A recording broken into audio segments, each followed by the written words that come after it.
Hello friends, welcome back to my YouTube channel study and achieve. मैं आज आपके लिए फिर से कॉन्सेप्ट क्लास लेकर आई हूँ। मैंने जैसा आपको वादा किया था, मैंने अपने वादे को पूरा किया है। मैं आपके लिए फॉरगेटिंग की कॉन्सेप्ट क्लास लेके आई हूँ। और अगर आपको कुछ भी नहीं समझ में आता है या कोई प्रॉब्लम रहती है तो आप प्लीज़ कमेंट बॉक्स में डाल दीजिएगा, मैं उसका ज़रूर सॉल्यूशन निकाल दूँगी। तो चलिए आगे बढ़ते हैं। फ्रेंड्स, मैंने ऐसा कहा था आपको विस्मरण के बारे में पढ़ाने के लिए।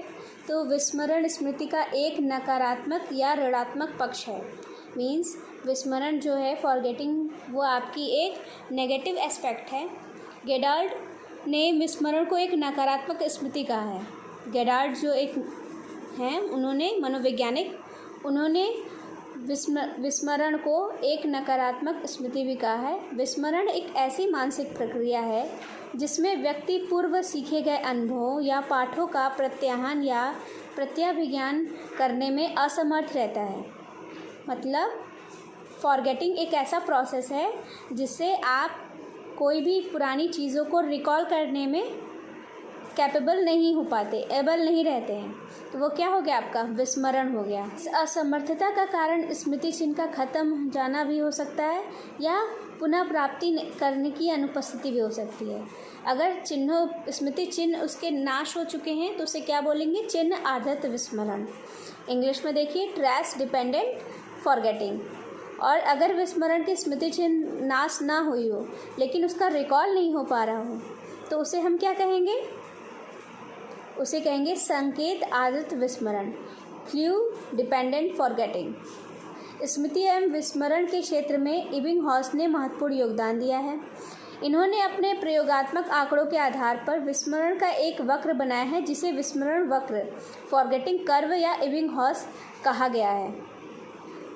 आपको पता है हम विस्मरण क्यों करते हैं या कोई चीज़ क्यों भूलते हैं? क्योंकि हम चाहते हैं भूलना। 99% ऐसा होता है जिसे हम भूलना चाहते हैं हम उसे ही भूलते। हम क्यों नहीं भूलते कि हमें कल कहीं जाना है या नहीं जाना है।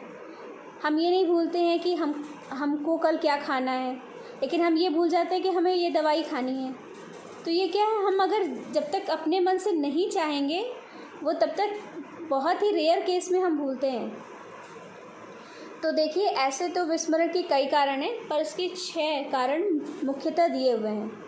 कौन कौन से? कूट संकेतन असफलता, शुद्धिकरण असफलता, पुनः प्राप्ति असफलता, हार्श, बाधा या अवरोध, अभिप्रेरित विस्मरण। जैसे देखिए, विस्मरण का कारण सूचनाओं में कूट संकेतन का ठीक ढंग से नहीं हो सकता। जब सूचनाओं की उचित कूट संकेतन नहीं होता है तो वह सूचनाएं दीर्घकालीन स्मृति में प्रवेश नहीं कर पाती। मैंने बताया था आपको, स्मृति में फर्स्ट स्टेप आपका क्या है, इनकोडिंग। अगर आपका इनकोडिंग सही ढंग से नहीं हुआ है तो आप लॉन्ग टर्म मेमोरी में उसका रिकॉल नहीं कर पाएंगे, आप भूल जाएंगे। फिर आता है शुद्धिकरण की असफलता के कारण भी विस्मरण हो सकता है। शुद्धिकरण की प्रक्रिया से तात्पर्य एक ऐसी मानसिक प्रक्रिया होती है जिसके माध्यम से कूट संकेतन सूचनाएं स्मृति में संचित होती हैं, और जब किसी सूचना का किसी कारण से शुद्धिकरण नहीं हो पाता तो वह स्थायी स्मृति या दीर्घकालीन स्मृति का निर्माण नहीं हो पाता है। इसी तरीके से रिट्राइवल है, रिट्राइवल फेलियर। जब हम किसी चीज़ को याद करने की कोशिश कर रहे हैं और वो दोबारा हमें याद नहीं हो रही है, नहीं आ रही है, तो उसे हम क्या बोलेंगे, रिट्राइवल फेलियर। ब्राउन एवं मैकनिक ने इसे जीभ की नोक की घटना, tip of the tongue of, और टीओटी फिनोमेना भी कहा है।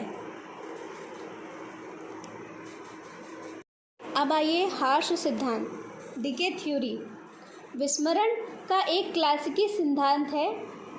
इसके अनुसार जब किसी सीखे गए पाठ या अनुभूतियों का उपयोग समय बीतने के साथ उसका प्रयोग नहीं होता है तो वह धीरे धीरे उसे भूल जाता है, क्योंकि समय बीतने से उनके स्मृति चिन्हों में उत्तरोत्तर ह्रास होता है।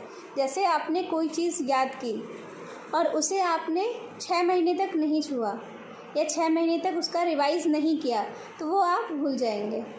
इसी तरीके से बाधा या अवरोध विस्मरण का प्रमुख कारण है।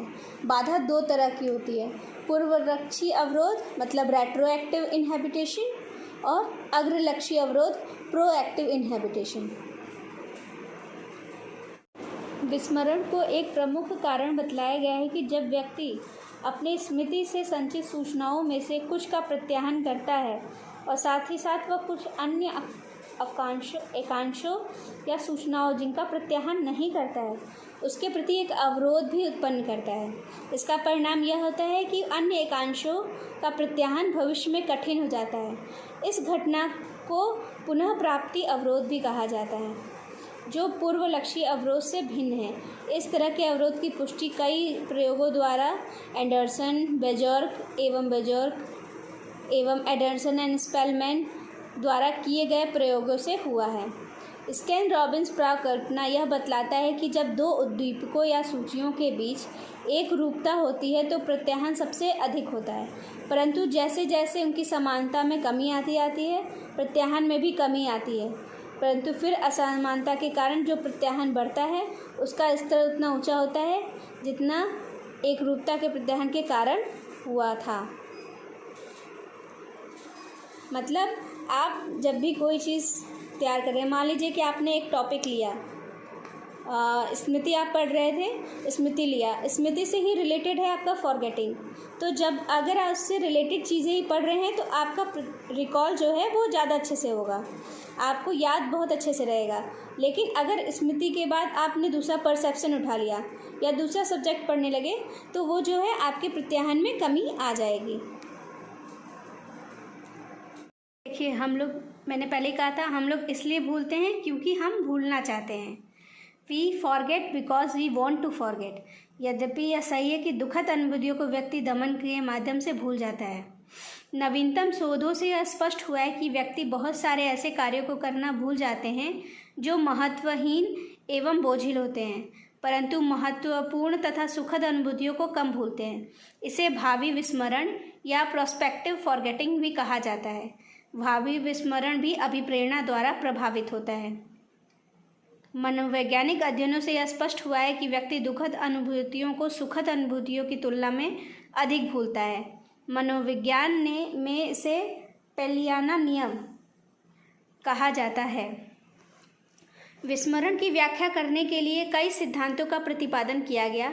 इनमें से हास सिद्धांत, डिके थ्योरी, सतनन दृढ़ीकरण सिद्धांत, प्रिजर्वेशन कंसिडरेशन थ्योरी, बाधक या हस्तक्षेप सिद्धांत, इंटरफेरेंस थ्योरी, द्विकारक सिद्धांत, टू फैक्टर थ्योरी तथा उद्दीपक कूट संकेतन स्टिमुलस इनकोडिंग थ्योरी प्रमुख है। हास सिद्धांत का प्रतिपादन इबिंगहॉस द्वारा किया गया था, जिनके अनुसार किसी पूर्व अनुभूति या सीखे गए पाठ को जब हम बीच बीच में नहीं दोहराते या उसका उपयोग नहीं करते तो उससे उत्पन्न स्मृति चिन्ह अपने आप ही समय बीतने के साथ क्षीण हो जाते हैं और व्यक्ति उसे भूल जाता है। विलोपन, स्वतः पुनर्लाभ तथा संस्मरण की घटना हास सिद्धांत के विरुद्ध में तथ्य उपस्थित हैं। संतनन दृढ़ीकरण सिद्धांत प्रिजर्वेशन कंसिडरेशन थ्योरी का प्रतिपादन मूलर तथा पिलजेकर द्वारा किया गया। इस सिद्धांत के अनुसार विस्मरण का कारण समय का बीतना नहीं होता, बल्कि बीते समय में जब व्यक्ति कोई नया व्यवहार करता है या नया पाठ सीखता है तो उसमें उत्पन्न स्मृति चिन्हों द्वारा मौलिक पाठ या विषय के स्मृति चिन्हों के संतनन में बाधा पहुंचती है। अवरोध की व्याख्या करने के लिए मैथ्यू 1932 ने स्वतंत्रता प्रकल्पना का प्रतिपादन किया। देखिए मेटा स्मृति क्या है। मेटा स्मृति से तात्पर्य अपनी स्मृति के ज्ञान से व्यक्ति स्वयं क्या जानता है तथा उन सभी प्रविधियों से होता है जिनके माध्यम से पार्थिव सामग्री का प्रत्याहन किया जा सकता है। देखिए स्मृति के उन्नत बनाने के कई महत्वपूर्ण तरीकों का उल्लेख मनोवैज्ञानिक द्वारा किया गया है। इन प्रविधियों में आधिक्य सीखना, बाधाओं को कम करना, कुछ विशेष स्मृति सहायक प्रविधियों का उपयोग, सीखने एवं पुनः प्राप्ति के संदर्भ को समान बनाना, चुकिंग तथा PQRST मेथड का उपयोग लाभकारी बताया गया है। PQRST विधि का फुल फॉर्म क्या है? देखिए P से प्रीव्यू मतलब पूर्व रिव्यू मतलब पूर्व दर्शन, Q से क्वेश्चन, R से रीड, एस से सेल्फ रिसाइटेशन मतलब आत्म प्रपठन, और टी से टेस्ट, ये इसका फुल फॉर्म होता है। इबिंगहॉस वक्र का प्रतिपादन मशहूर जर्मन मनोवैज्ञानिक इबिंगहॉस द्वारा किया गया। इसे विस्मरण वक्र भी कहा जाता है।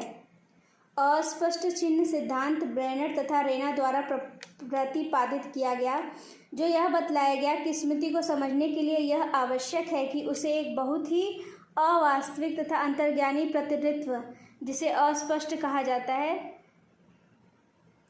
से लेकर वास्तविक हूबहू प्रतिनिधि का विस्तारित मान। सहचर्यात्मक स्मृति से तात्पर्य वैसी स्मृति से होता है जिसका आधार उद्दीपक तथा अनुक्रिया के बीच किसी न किसी प्रकार के साहचर्य का स्थापित होना होता है। आत्मचरित स्मृति मैंने आपको बताया था, से तात्पर्य अपने जीवन की घटनाओं की जो स्मृति रहती है उससे हम प्रासंगिक स्मृति भी कहते हैं। जैविक स्मृति को जननिक स्मृति भी कहा जाता है। जैविक स्मृति से तात्पर्य प्रजातियों के विकास के युग के दौरान होने वाली जैविक घटनाएं की स्मृति। घोषणात्मक स्मृति एक स्पष्ट स्मृति होती है जिसके बारे में व्यक्ति दूसरों को बतला सकता है। स्रोत स्मृति से तात्पर्य सूचना के स्रोत की स्मृति से होता है, अर्थात किसने कहा था, क्यों कहा था, क्या कहा था, ये सारी चीज़ें।